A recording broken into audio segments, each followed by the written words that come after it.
Hi, everyone. This is Sebastian Traeger, Managing Director with Reliability, and we are back with another Reliability 4.0 episode. As always, we're on a mission to make the world a more reliable place. And today I'm excited to be joined by Kyle Grygotis. He's with Imerys. He's a hub maintenance manager, and we are thrilled to have him on to talk a little bit. Kyle, thank you so much for joining us. Thank you. So Kyle, tell us a little bit about Imerys and tell us a little bit about your role there. Let us get to know you and your company a little bit. So Imerys is a specialty minerals supplier, French-based company, but they have presence all around the world. The plant that I'm at is located in Chesapeake, Virginia, and it's a calcium aluminate cement plant. So we take different raw materials and make a specialty cement product that gets used in applications that require high temperature resistance, high wear resistance, and all sorts of applications. Interesting. Can you talk about one or two of those that are kind of in the real world and how they're used?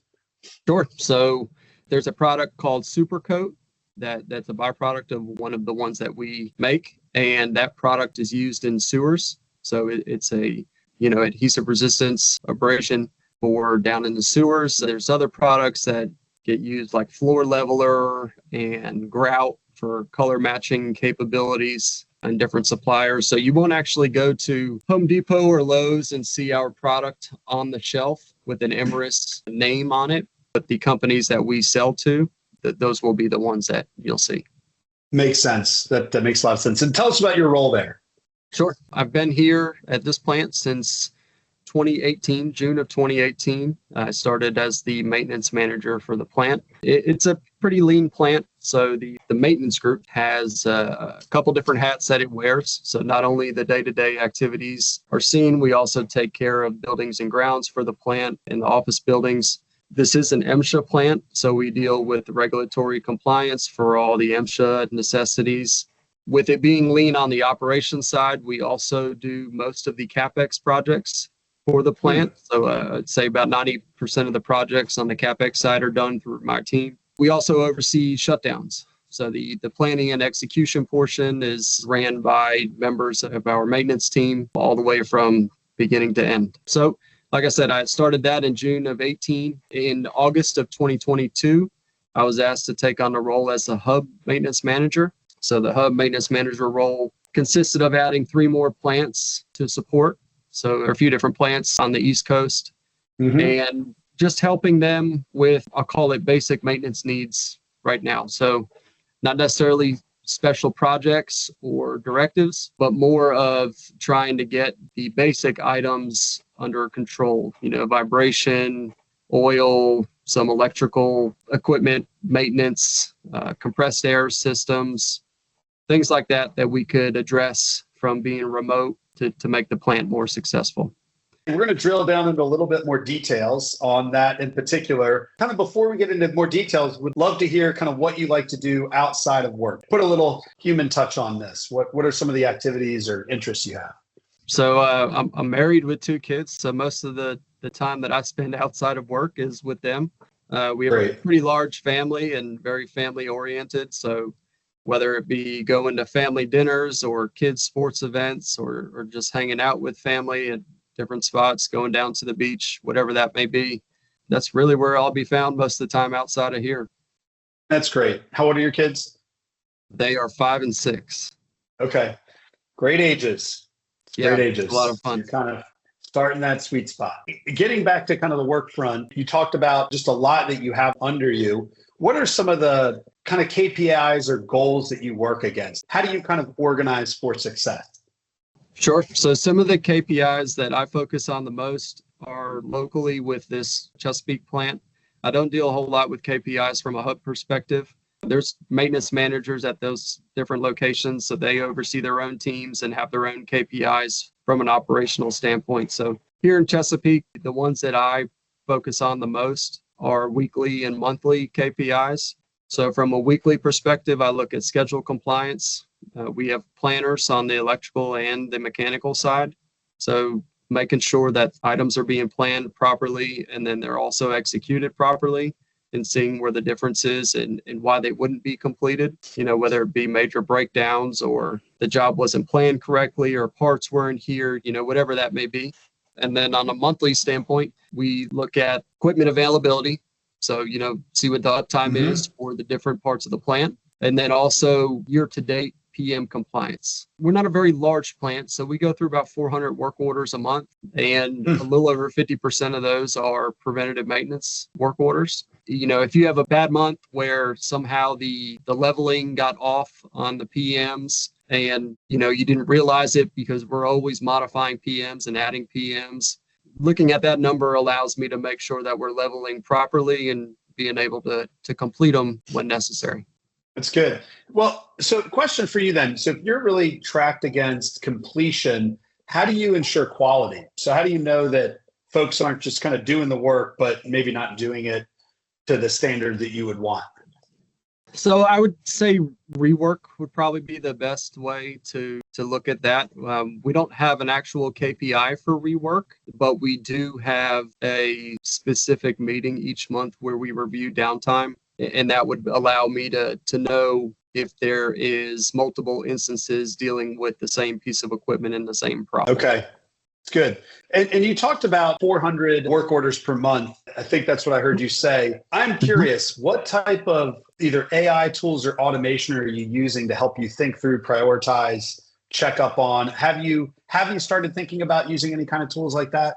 So right now we're just using the CMMS that we have. It's an old French-based CMMS called Coswin, not found in very many places around here, but we're in the process of moving over to SAP, transitioning to SAP. So 2 of our hub plants have already moved over, and this plant will be moving over in March. So from a priority standpoint, we use items outside of the CMMS to tell us backlog priorities based on scheduled finish dates. So it's not the best methodology to use, but it works for what we have without having some sort of interface system to use with the CMMS. Well, I'll be curious to kind of touch base with you all once you implement that, just to hear what tools are at your disposal, how those have helped, whether they've accomplished what the hope is. It's always, I'm very interested to think about where AI is taking us and what that might do to some of the work that we're doing, how that might improve it.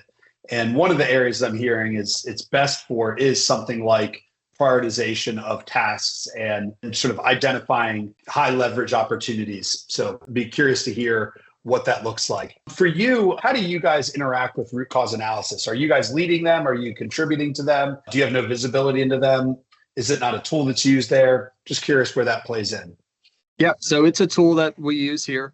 It's not used very often. Our criteria for RCAs are a little more broad than probably most plants. Right now, our criteria is just any downtime event that is over 8 hours, so over 1 day shift. We don't use a dollar value. We just use a general 8-hour hard line. So if a downtime event goes over that amount, for whatever reason, it triggers an RCA, which is led by somebody on my team. Okay. So we do an RCA. It's typically more on the 5 why side or some sort of cause mapping if it's a little more in depth. And at the end of it, we'll come out with anywhere between 5 and 10 actions that were found during the RCA. That's good. We do something a little further each month that I think adds a little more value for us. Instead of doing an RCA on every piece of equipment based off of a specific dollar value or lower duration, we have what we call a reliability meeting each month, where our reliability will go through our plant historian and look at all the downtime events on our major shops throughout the plant. And we have a quick meeting. It lasts about an hour, and we go through the low-hanging fruit, if you will, of how we can solve some of the problems that cause downtime. Things that require training or procedure changes or automation changes, stuff like that we know we can attack to try and keep it from happening again. Okay, that's great. Typically, I assume from those meetings, you'll take 1, 2, 3 pretty quick action items and try to execute on those. Yep. It's not a whole lot. It's stuff that we could target and try and achieve, immediately. Good. In terms of, I alluded to this a little bit earlier, the use of AI and other tools. When you think about innovation, specifically around maintenance or in your world, what are you seeing or using that you're either excited to get your hands on or thinking could be really useful in the future? Well, from an AI standpoint, I've had a few conversations with companies that are utilizing AI for equipment plans and preventative plans. I think that is very interesting, being able to go out into the field and pull up a piece of equipment and be able to search down in through that equipment of how to complete a certain maintenance procedure or a replacement or look for a certain part that's needed. I think that's very, very interesting, and also how it can deal with the CMMS directly. We use a little bit of AI right now from a sensor monitoring standpoint. So that would be the other side of things, that it's kind of AI and IoT mixed, if you will. So from an IoT standpoint, I feel like every corner you turn, there's a different company that has a different sensor that's better than the last.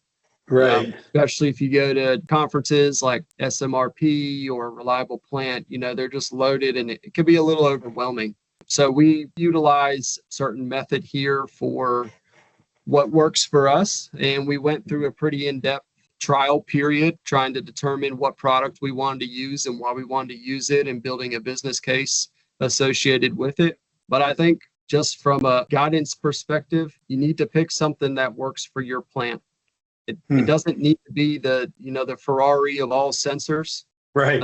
I am a Ford guy, so you can just get a nice Super Duty and, get your foot through the door. I think that's a pretty important part. Start gathering something that can show you some ROI to be able to build business cases for more extravagant equipment down the road. Good. Well, that's a great segue into kind of the last question I have for you. Just kind of sharing experience or expertise. You gave us some good advice there. What are maybe other expertise you would give another maintenance manager, reliability engineer? Kind of picture yourself a few years ago when you were starting. What do you kind of wish you knew, or what was maybe a more painful learning curve than it had to be? Well, I think what I just mentioned about the sensors was sort of I wouldn't say a painful learning curve, but definitely a learning curve.